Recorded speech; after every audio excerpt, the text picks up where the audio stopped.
मध्यरात्री आधी पार्टी आणि नंतर कार रेसिंगच्या नादानं पुण्याहून निघालेल्या कृतिका नानलस्कर या तरुणीचा जागीच मृत्यू झालाय.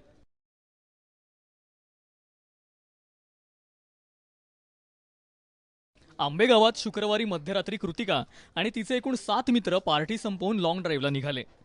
दोन्ही I-20 कार हायवेवर निघाल्या. काही मिनिटात रेसिंगचं भूत डोक्यात गेलं आणि वेगानं घात केला. I-20 कारने पार्टी करून मुलं लोणावळ्याला जात असताना दोन्ही गाडीमध्ये रेस करत असताना अंदाज चुकल्यामुळे अपघात झाला. सदरच्या अपघातामध्ये कृतिका नानलस्कर तिचा मृत्यू झालेला आहे. आणखीन एक जखमी आहे आणि दोन्ही वाहन चालकावर गुन्हा दाखल करून कारवाई चालू आहे. आम्ही आलो होतो ना तेव्हा ती गाडी पडलेली होती, सगळे लोक होते त्याच्यात. तर त्याच्यातलं किती झाले तेवढं सगळे रक्तबिक्त पडत होतं डोक्यातनं त्यांच्या. तर आम्ही गाडीतून काढून दुसऱ्या गाडीत टाकला. तेवढं गाडीत 2 गाड्यामध्ये 8 लोक होते.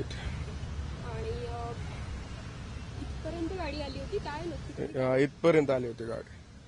मुंबई पुणे एक्सप्रेसवेवर अपघाताची मालिका सुरू आहे.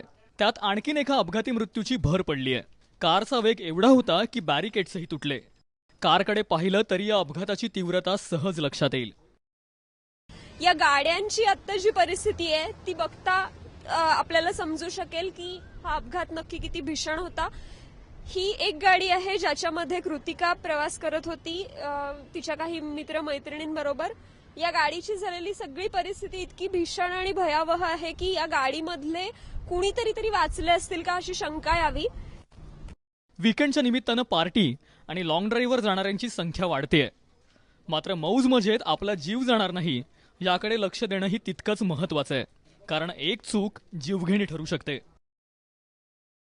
भक्ती बिसुरे, ABP माझा, पुणे.